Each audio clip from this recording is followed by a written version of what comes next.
a director at Zeus Capital. I actually head up the video games team at Zeus. Been following the sector for about 5 years now. Just a bit of background on Zeus. So we're a boutique investment bank that specialises in working with kind of mid-market companies to look at their funding options across across all sources of funding, so private and public markets.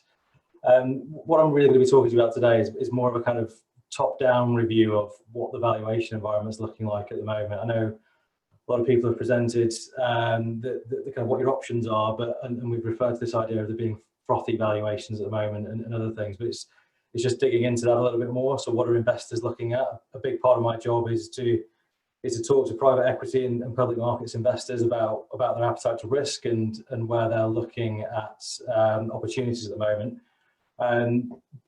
In terms of Zeus, we can offer fundraising advice, M&A, and strategic reviews.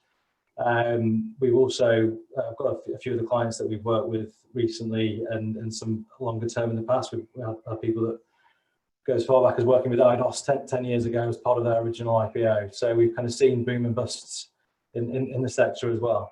In terms of the kind of market themes, as people have already picked up on, generally the video game sector has had a positive re-rating during COVID. One of the questions I'm often asked is that a permanent re-rating? I think my honest answer to that is I think where we are at the moment, circa 27 times forward EBITDA, that is a very, very healthy valuation, and whether or not it's sustainable, I'm not sure, but it's definitely at a level that is driven by a fundamental shift in the market. So investors at the moment are looking at the dynamics around digital distribution and just the social aspects of gaming in a way that I've never really experienced before. So it's been amazing over the last 5 years to actually see the conversations evolve, and where originally I was talking to investors about some of these upcoming trends and the idea of people streaming games, or the idea of people kind of not using physical media to get access to games, and that was happening then. That was just falling on deaf ears at the time, and that kind of understanding has definitely evolved over the last let's say 18 to 24 months in particular. We'll come on to this, but the UK markets in particular have also seen an absolute pull factor on public markets. There is a scarcity premium that's being applied.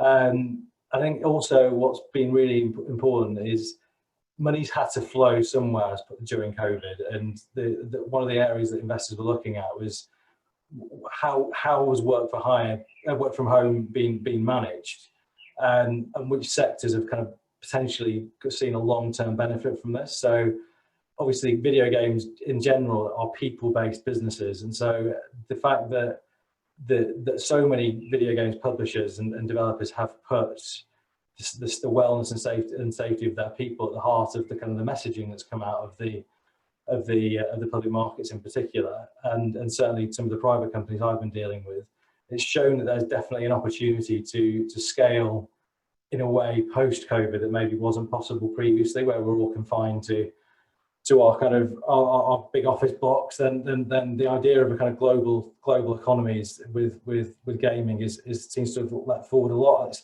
The sector has always been at the forefront of technology, and I think investors are seeing this kind of collaborative development as something that's really exciting at the moment as well. One thing that surprised me is the fact that UK investors have really embraced IP risk over the last 24 months. I think one of the things that they often would cite as a kind of cause of concern to me was the fact that having this kind of inability to predict future revenue is something that's a big concern to investors, but linked to what we're seeing with digital distribution, and also the kind of increase in predictability of revenue streams going forward. Once you get a hit, if you're able to get a team around that to continue to monetize it and to continue to generate engagement across multiple platforms, then that is something that really does resonate with the investors at the moment. I think valuations have obviously been dragged up, but that's meant that M&A is then very high on the agenda for many. That people are using M&A at the moment to drive growth. So you've got obviously the obvious ones like Embracer in the market that seem to be kind of throwing out offer letters to everyone, but also you've got other big publishers and service providers. So the Sumos, the Keywords of the world. Also, you're seeing some huge M&A on the developer side. We're all looking for exclusive content, which has been a huge driver of transaction activity that we've seen. And just generally, the biggest deals that we've seen have been coming in Europe that we've seen in a long time. So in the social gaming and mobile gaming, we saw some large deals in the last 12 months as well, which again was a kind of a return to something we've not seen for a while.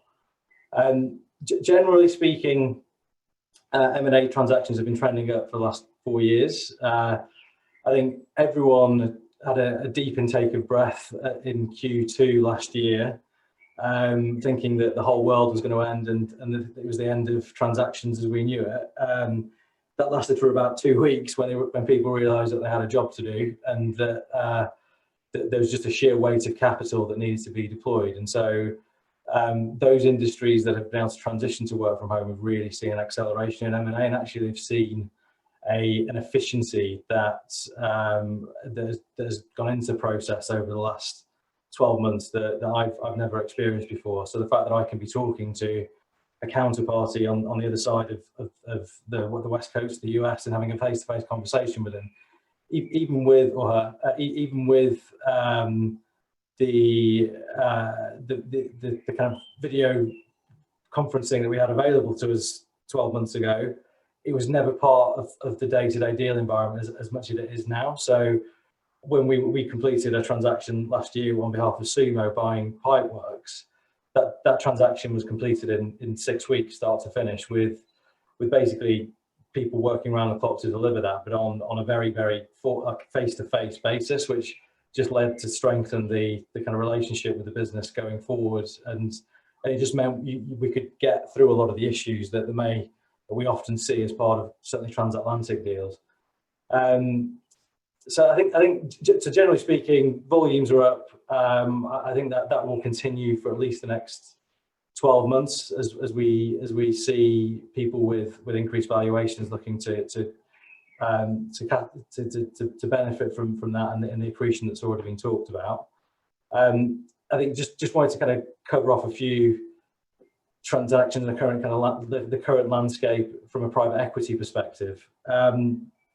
If I'd have drawn out this slide maybe 4 years ago in the UK, the top line would have been significantly shorter. I think UK private equity has really just woken up to the opportunity in the video game space in a way that they haven't previously. I remember when I originally tried to sell Sumo a couple of years before it floated, the engagement that we got from private equity investors was significantly lower than certain businesses that are in the market at the moment. The hype and demand around the video game sector is just something that is just off the charts at the moment for a kind of mid-market private equity level, which is typically $1 million of EBITDA plus, even down at the venture capital level where people are more looking at what is the opportunity in the game. I think there's just a general view now that the exit options are significantly wider for IP developers and publishers and the services businesses. So that just gives investors a lot more confidence to come into the market and start to look at these business models in a way that they haven't previously. I've obviously got some of the other overseas investments. These are some of the bigger names again that have already been talked about, but there's a scale factor attached to those that generate some of these big valuations that are being talked around. In the UK, I don't think we're anything like that kind of. There's no roadblocks in the UK that I'm aware of at the moment. But given the fact that we've got this global audience that is possible effectively from our bedrooms now, I don't think it'll be long before we're seeing businesses of the scale of, I don't know, maybe not Roblox, but certainly the scale of some of these other businesses that have been received investment over the last few years coming from the UK. Case in point, Mediatonic, that was sold to Epic this year for an undisclosed number, but that business was effectively grew from a relatively small, not quite loss-making business 4 years ago, but to a huge business that was purchased by a global kind of operator to participate in this metaverse that they're constructing. I think on the consolidation side, on the trade side, so some big names on there, so the Segas, Epics, the world that I've already talked about, but also the mid-market guys. They're taking the benefit of their valuations at the minute to acquire smaller IP holders and service providers to scale up. The fact that these guys are offering paper in their especially where they're listed to fund their acquisitions is reducing their purchase costs, but it's also benefiting the vendors where they're able to ride the upside of delivering both their strategy and the strategy of the wider group to rapidly accelerate their growth. I think one of the big things that we at Zeus and a lot of other kind of investors are looking at the moment is what happens post-COVID. So there have been a lot of consumers brought into the market over the last 12 months, but some of the statistics that we're looking at are suggesting that some of those players are people that haven't necessarily played games for a number of years, and so it's actually just reigniting a passion that they used to have. And so will they stay around after COVID? I think it's probably not going to be 100% of that, but even if it's 40% of that re-engaged audience base, the growth in the sector has significantly shifted up. And so what was originally kind of predicted to be a $200 billion market by the end of this year, I think there is no reason why that can't be a much bigger number, unsustainably higher number going forward for the next few years. I think it's very clear that a lot of the bigger operators are looking towards digital and social experience as well as a key driver for them in terms of value and long-term monetization. And so and people that are offering that at the grassroots level and the lower level that can provide a really high quality IP are very, very attractive now, even at the earlier stages, because it's all about exclusivity and this idea of content being a key driver and monetization of IP is just an absolute focus for the largest operators at the moment. And I think there's still a huge amount of room for consolidation. So obviously the huge deal that Microsoft did with ZeniMax and Bethesda is a kind of clear demonstrator of that.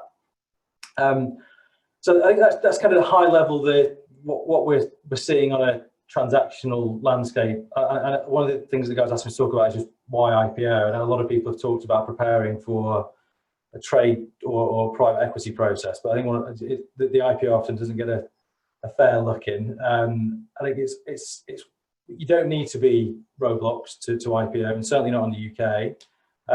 We at Zeus have advised on the IPO of Sumo Group and TinyBuild in the last couple of years. You'll also have seen Team 17 come to market and do phenomenally well since it IPO'd. Obviously, Frontier has been on the market a little bit longer than that, and Codemasters has been in and out. I think why do these companies choose to come to market rather than sell to trade, or why do they take that step on the market before a further deal? Well, on IPO, you as a management team retain control of the destiny of the business. Your investors have a liquid market to participate in. So if they don't like the strategy, they have the ability to move out of the business. And as a result of that, your relationship with your investors is one that's is obviously very, very important, but you can focus on your top 10 shareholders and make sure that you're informing them as to what your plans are. But that kind of tail that's that kind of liquid tail is not necessarily something that's going to take up days of your time as a management team. It's certainly your ship, and it's your ship to sail on the market. I think that there's an ongoing source of capital. So the obvious one is equity. You can use those investors to raise money, but there's also an easier access to debt as you get to a certain size. So we've seen Embracer use debt really effectively to structure some really accretive M&A. You've got the often overlooked one of just incentivization of staff. So as a retention tool, as an ability for your staff to feel part of that growth trajectory, then having listed paper is a very, very clear way to do that. It provides some would say additional status and credibility should you want to pitch. It does create an additional lens of scrutiny going forward, but it does also create an opportunity to present yourself how you want and keep that dialogue with the markets. If you're in control of that dialogue with the markets, then you can really use that to your advantage to generate value. So being able to tie in your pipeline to what you're announcing in terms of your financials is a kind of tried and tested path, and it can actually create long-term value but for management teams. I think as you scale up, you get access to a global investor base, which also could mean, should the time be right, it could mean that it triggers an opportunity to then come off the market again as well. And as we've seen with the Codemasters transaction, that was obviously one that got a lot of publicity, but there's definitely opportunity for access to US and Asian investors on the UK market. And we've already touched on this idea of paper for M&A. It can incentivize vendors to work harder, but also reduces cash funding requirements should you be the one issuing the paper. Very quickly on what's going on in the UK IPO market. So I think it's already been touched on. There's been a couple of stumbles today, which is not the best days to be talking about IPOs, but TinyBuild, which we floated probably about 3 or 4 weeks ago now, is up 30% since IPO. Investors were really interested in the IP story with that business, and the fact that they were taking successful franchises like Hello Neighbor and turning that into 5 or 6 successful games, running that alongside other new kind of fledgling IPs that they can kind of choose and sell their quality content out to different publishers and platform holders. That was definitely something that the UK investor base has absolutely responded to, and the reason for that is, if you look at video game on a global scale, there is just not enough out there for investors to get hold of. So in the US and APAC, there's over 300 billion of investable market cap that people can get exposed to. There's all different types of investment models that they can participate in. In Europe, that goes down to 30 billion. It's still a much smaller scale, but it's still a very well defined and clear market. In the UK, there's just under 5 billion of investable market cap. It's interesting, when I probably started to produce this slide 12 months ago, that was more like just over 2.5 billion. So the market has really come on. Obviously, we've lost Codemasters since then, but that's been swapped in for TinyBuild. But as a result of that scarcity, there's definitely a premium that's being applied to these businesses. Now, I expect to see more businesses come to UK markets. We on the back of our recent deals, have seen a lot of US guys even take an interest in the UK and other foreign businesses that want to come to the UK, because well, I think there's a general feeling that there's an understanding investor base that gets the dynamics of the sector now, but it also just they need choice, and they want to be able to get exposed to these different models, and so that kind of pull factor from investors, I think, will probably bring more businesses to markets over the next couple of years. Next slide is just looking at that over a period of time. We've kind of highlighted here the aim is where all the gaming businesses sit, is consistently ranked above NASDAQ and other markets in terms of a multiple and valuation. That again, I think is definitely linked to that scarcity factor. If you look at the next slide here, we've got an average market cap of the listed video games businesses, and it's very clear that although the UK is one of the most liquid markets in the world and has a very diverse investor base with investors from all over the world, their ability to actually get exposed to larger companies is significantly lower than say on the NASDAQ, where you've got an average market cap of kind of over 20 billion, and it's a similar story on NASDAQ Nordic as well, where it's 2.7 billion. So I think there's a real opportunity in the next 3 to 5 years. I don't see investor demand for gaming to go away anywhere on the public market side, and equally that pull factor from the large corporates that will be creating this large buyer pool that generate exits should also help sustain valuations at least for the next 12 months. So that's me. That's kind of my summary. Hopefully that's useful.